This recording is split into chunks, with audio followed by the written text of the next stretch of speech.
Hello and welcome to Second Chances. On this show, we bring you inspirational stories of people who've been able to turn trauma or tragedy into empowering opportunities for themselves and others. Some are survivors of unimaginable trauma, while others have felt the need to make brave changes. But in all cases, these people are making a positive impact on the lives of others. Their stories are meant to help you stay hopeful, believe there is good in the world, and find the strength to go on.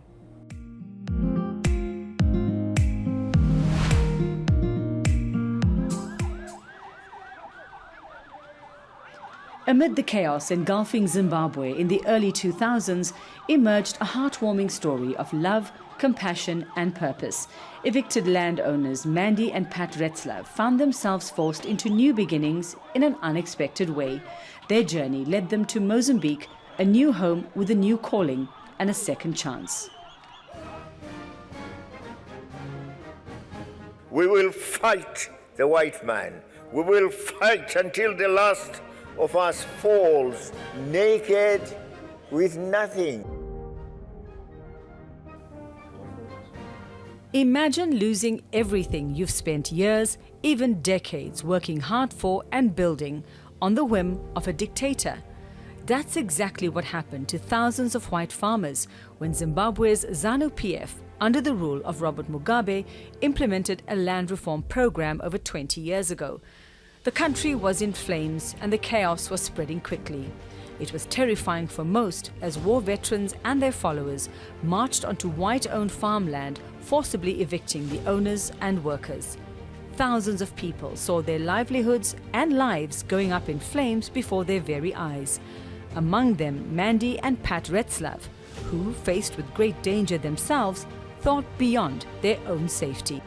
So it starts in Zimbabwe in 2000 really, when Robert Mugabe had a opposition and the land invasions started in about 2001. The local people knew possibly more that was going on. You know, we were very apolitical after that. And stupidly we had our heads in the sand and we weren't taking notice of the politics, so no, we didn't really know what was going to happen. It was an agricultural economy. He decided that he'd have to take over the land. This is part of Zimbabwe's land reform scheme known as A1 and follows the chaotic 2002 land invasions, which saw about 4,000 white commercial farmers driven off their farms.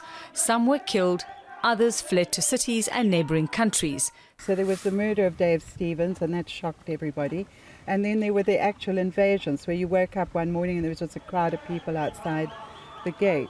In our instance, our neighbours were barricaded in their house with their two small children for a really, really long time. You know, they obviously thought that they were going to be killed. We were surrounded one day and they came, we knew them, obviously, they were people around us, and they said, sorry, you know, but we're being forced to do this. It was the savagery of it. I mean, you know, they seem to have a good insight into sort of what we would find abhorrent, you know, that... One was chopping down trees, your favourite tree. Or believe it or not. shooting because they knew we dog. love trees, so yeah, shooting animals. Your dog, you know, your cat strung up or on a... cutting your trees down. You know, so it was totally horrific.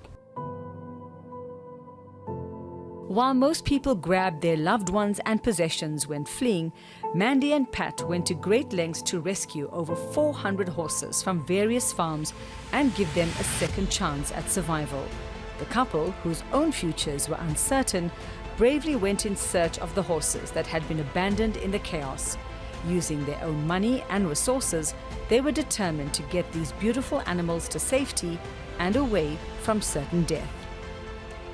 How the horse collection started was that at the neighbours that were barricaded in, Shah and Tesha Keldenhuis, Pat and Shah went back to the farm 12 weeks later and there was absolutely nothing left. But our 6 horses were recovered from a worker had looked after them, and Shah managed to recover some of his horses that hadn't been injured. And that's how this collection of horses started.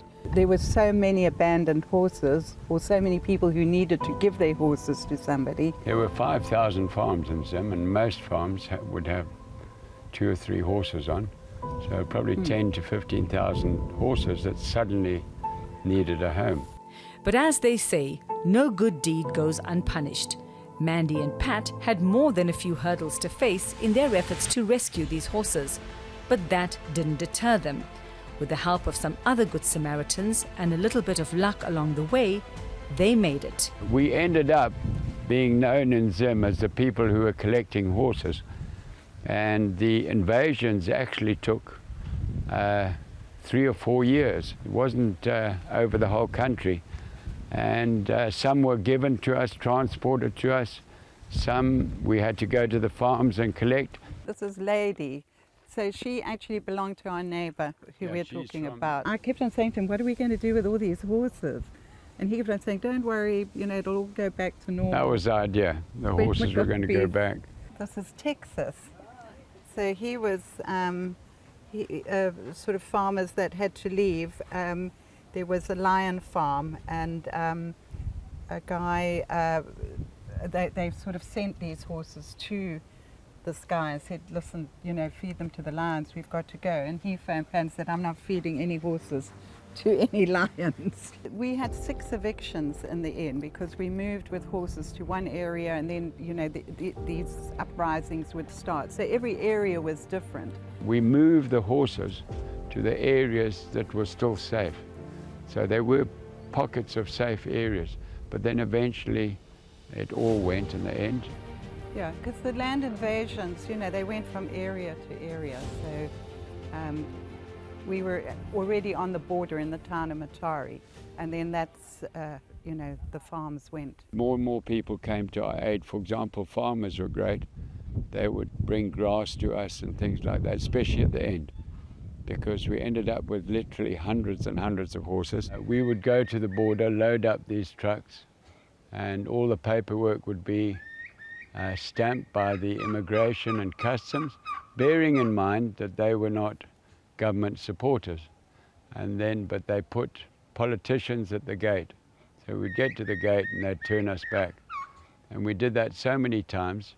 So in the end we thought, well, there's only one way, we've got to pay our way through, you see. So on the Zimbabwean side, we found somebody who would dish out money, you see, on the way. And we loaded him with money, and we got 3 truckloads. So that was sort of what we ended up managing to get out. There was 18 on each truck. And we lined them all up, and off we went. And he was to pay each guy, you see, who was going to cause political nonsense. And we sailed through, got to the other side, and he'd paid no one. Got them through scot-free. The couple had to leave behind the legacy they'd been building, but it seems they were about to begin another. Their new home in Vilanculos in Mozambique not only provided a safe haven for the animals, but also brought Mandy and Pat renewed joy and fulfillment, transforming their troubles into a story of hope and a happy ending, making it all worth it.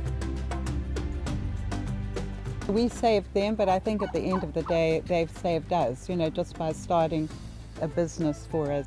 So you're probably wondering what the couple eventually did with the 104 horses they managed to bring across the border. Well, they successfully set up 2 businesses, Mozambique Horse Safaris and East Africa Safaris.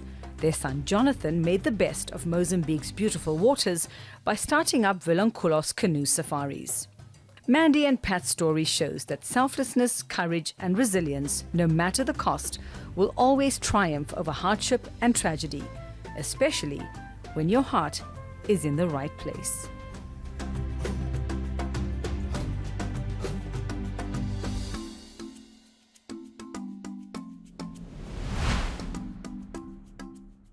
Whatever your circumstances, it's never too late to make that change and do whatever it takes to live a better life.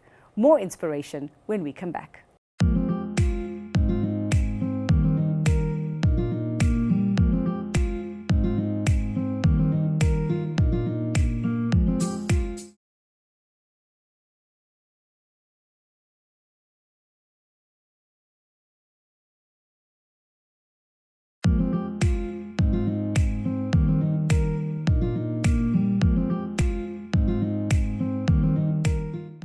Welcome back. On Second Chances, we hear from people who have beaten the odds and survived adversity. They've made the bold decision not to let their struggles hold them back and have instead chosen to uplift themselves and others by sharing how they've managed to overcome. It's not easy giving up your home comforts to embark on an adventure in a different country, especially in your 50s. But that didn't stop Stephen Kotze, who uprooted his entire life and moved from St. Francis Bay in South Africa to Mozambique to pursue his dream at the age of 57. On Second Chances today, we bring you Stephen's brave and inspiring story. In early 2023, Stephen Kotze left his 30-year-old business and his life in St. Francis Bay for the breathtaking sights of Mozambique, where he now offers boat tours to visitors, a lifelong dream that finally came true for him. It's just basically me, my son, and one or two helpers, and my boat, Mamlambu. Everyone knows me better as Mamlambu. I've always wanted to go on adventures, and you hear of the ships that had sunk and the Portuguese sailors, and Mozambique was a very close destination. Not much has changed. It's still pretty much got that laid-back vibe. Mozambique stays the same. I think that's what keeps it special, is because of those little challenges. And I've always wanted to secretly have a lifestyle like this, like I think many people do. You know, a beautiful island, picture yourself taking clients, doing charters. And you know, our last children, I have three beautiful daughters, but it's always a concern as a dad, you know, bringing them to a place, I guess you want the best for them. So I suppose I don't know if it was the right thing. Maybe it would have been better for them to grow up here, you know, I don't know. But I did what I thought was right, got them through school, they've done their varsity, my youngest is still at university, and that was our time to do something different. And when we saw the place in Vilanculos on the market, I thought to myself, what the hell? Let's go and do what we've always wanted to. There's a hospital, there's an airport. You have those amenities if you need them. So if you've got to get out of here quickly, you've got an airport close by, the hospital's great, you've got the islands. We've got a lifestyle here which I'm very blessed. We've given up everything, we live here. So when we leave, our house has probably a gap this big between the roof and the wall. You know, anyone can walk in, our doors open, and we leave the home like that. When you come back, it's all fine. We've had many instances on the roads here where we've broken down, you know, towing boats and trailers, and you never feel threatened. It's easy to see why Stephen fell in love with Mozambique's breathtaking beauty and pristine islands surrounded by turquoise waters. This East African gem offers a glimpse into a world where nature reigns supreme. Unlike the bustling modern cities, Mozambique retains a charming, rustic allure with hidden treasures waiting to be discovered. Firstly, the people here are great. The people are wonderful. There's no racism, really. It's not experienced, not by me anyway. Everyone, if you're nice, if you like someone, you like someone, not based on skin color. And it's very safe. And kudos to Mozambique for that. You know, we don't have burglar bars, we don't have an alarm, totally different from South Africa, you know. Most people who've been here, look, the people who come here, you connect with them straight away because they got that adventurous spirit, otherwise they wouldn't be here. The people here make it an ideal place to have that later on in life adventure.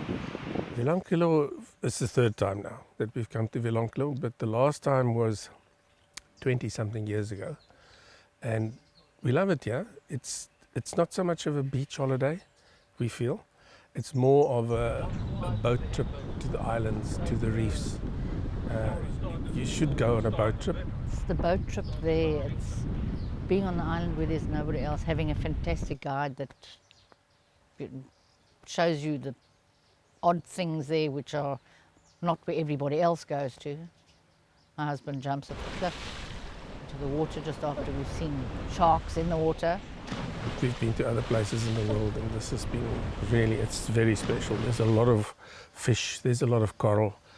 The water's clean, you can see forever. And yes, it's just a nice trip to come and explore the islands and the ocean. I've never seen a fish so big. I thought it was sharks. Stephen says, no, it's GTs, look at them. But we had the sharks, the blacktip reef, and we had the turtles. We love Mozambique and we will definitely come back. You can do wild camping, you can, pack your camper van and travel and just stop just about anywhere, or you've got these really 5-star places that you can stay in. It's such a variety, it's amazing.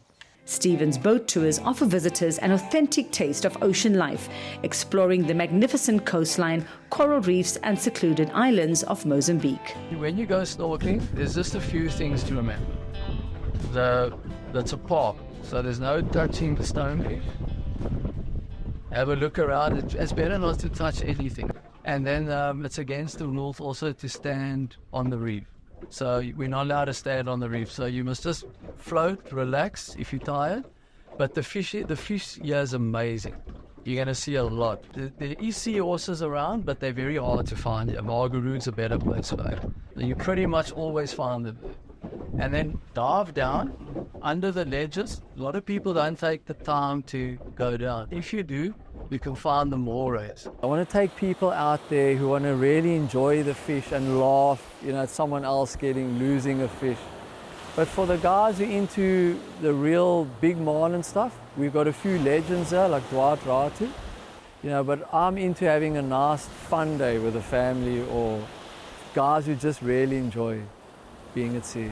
But it hasn't all been smooth sailing. Stephen and his boat tour business have survived 2 devastating cyclones. We've had 2 bad cyclones the last 2 years. We had Freddie last year, and then a tropical storm developed into a cyclone the beginning of this year, which caused more damage than Freddie. So the town was hit very hard, our area, Vilanculos. So it does, 1 or 2 people lost boats, roofs were taken off. But there again, that's what keeps it special. It keeps it a place that's different. I think places, I guess, are becoming rarer to find in the world. It's not just pay and go. It's a little bit of exercise involved. It's a little bit of look how getting here. It was a bit of a story to get here. It's a 2-hour boat ride. This is an amazing island, but each island is unique. Bazaruta, it's got its charm. You can climb the dunes, which you can't do here. So from Bazaruta you get to see the mainland, the other islands around. There's a freshwater lagoon on Bazaruta with crocodiles in, which are freshwater, which is really amazing. Stephen believes that Africa is abundant with opportunities if you know where to look and are adventurous enough to take the plunge. Lynette Oxley has taken women's safety and empowerment to a new level. Her Girls on Fire campaign aims to make women more aware of the various threatening situations they could face and equips them to defend themselves and their families legally. She recalls the day nearly 10 years ago when the idea for Girls on Fire was sparked. The idea got sparked, and I always think it's a journalist. It was at the Police Portfolio Committee speaking about firearms. And she said it's only old white men that's involved in firearms. And that night Girls on Fire was born, and it's grown. That was pre-2015, I think. And it's grown so much. I would have never imagined that we've been what we now, the way that we've grown since then. And I think that night we just started with the idea, calling it Girls on Fire, and it's grown significantly since then. Lynette believes it's time for women to step out of the shadows, to stop being victims and take control of their freedom and safety. To do this, they need to have a fighting chance against criminals. Women, when something happens, they say, just give them whatever they want. If you give them whatever they want, they will take whatever they want. And is it going to stop with you giving them your stuff? I think it's going to stop with them actually raping you or killing you or kidnapping you, because that's happening in South Africa right now. Actually, it's a worldwide thing that's happening. I just wanted women to feel empowered and change the way they think about their own safety and security, and that's basically where the idea has started. It's got many different components, and yes, firearms is part of it, but it's It's not the main thing. I want women to start changing the ways they think about themselves and empower themselves to know that they can do stuff. And protect themselves. Lynette's career path has been a rather surprising one. What she initially studied and where she ended up couldn't be more different.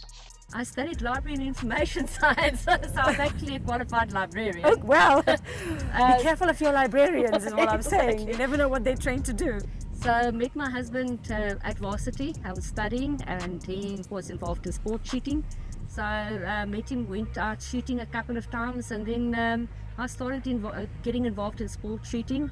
I used to shoot something called the International Defensive Pistol Association, IDPA. It's an international organization. And I started shooting that with my carry gun, which was not ideal. Since then, I became the first woman that became a safety officer instructor. There was only 6 in South Africa for IDPA specifically. So that is people that basically look after and you become safety officer. So you run a range, and then the person that trains that person is called a safety officer instructor. So I've gone through that. I've been involved in sport shooting for a long time. I enjoy shooting. It's a lot of fun. And my husband and myself do it together. So is that your first date, shooting that? No, it wasn't the first date. Probably yes. We used to come here a very long time ago. We've been married for a very long time. We were both at Ronto Afrikaans University. And he started a shooting club there. Lynette and her husband own a gun shop in Johannesburg, but her passion for firearms resides firmly at the range, where shooting happens purely for training and as a sport.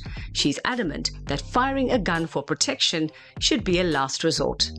So what we try and change the way people feel about themselves, and it's an empowering thing. They actually look at, and I never realized what was happening, but they look at the other ladies and they see empowered women doing things that women don't usually do.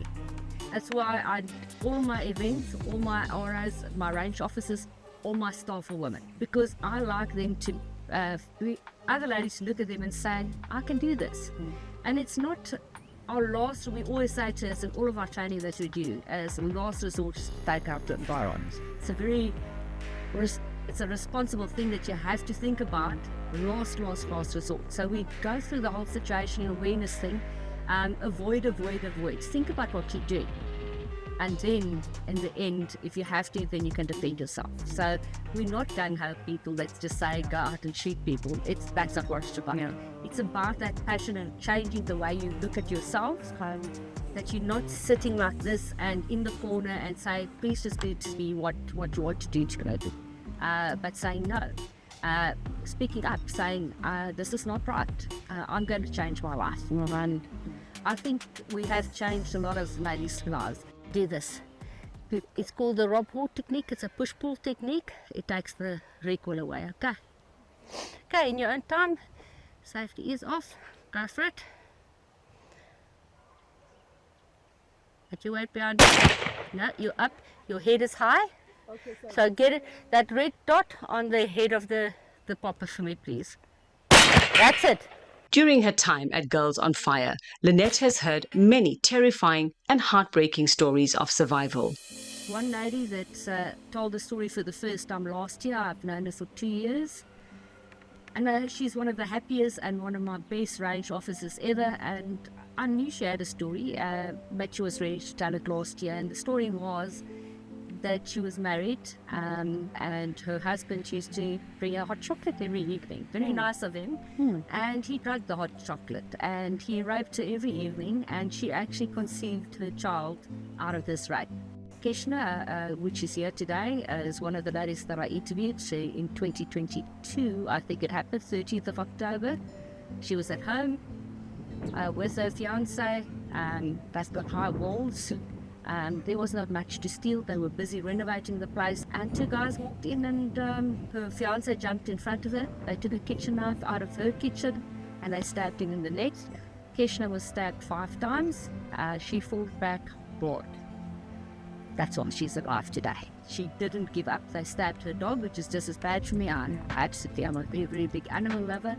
And I think she got stabbed here in the head, then missed one of her ribs, her lungs went in, and she survived, but her fiance hasn't survived. And what is so nice about her story is that she's fighting back, but that is always going to be with her. Wait for it.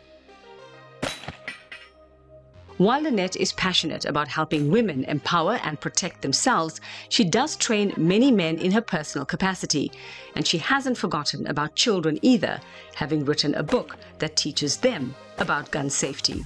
Scrappy the Land Rover is the mascot, and he's got 2 friends. And it's all about teaching kids from about age 3 to 10 about firearm safety. So the first book was about Manda's birthday party, and somebody brings the firearm to the birthday party and gets it out of the bag, and Scrappy says, "Stop, don't touch, walk away and call a parent." And then we actually got a song written for that as well. We've got a Ghost of Girls on Fire song as well. The words, every time I hear the song, it's still exactly what I feel for the organization. I'm a mother, I'm a daughter, I'm your sister, I'm your friend, I'm every woman. And that is basically our wish, safety and security for each and every woman out there. It doesn't matter where you come from, your education level, how old or young you are, each of us have it in ourselves to be able to protect ourselves. The women who are part of the Girls on Fire tribe have nothing but gratitude and praise for Lynette. Lynette has played a huge role. She was patient with me. She taught me all the tactics. She's been there for me. I appreciate everything that she has done for me.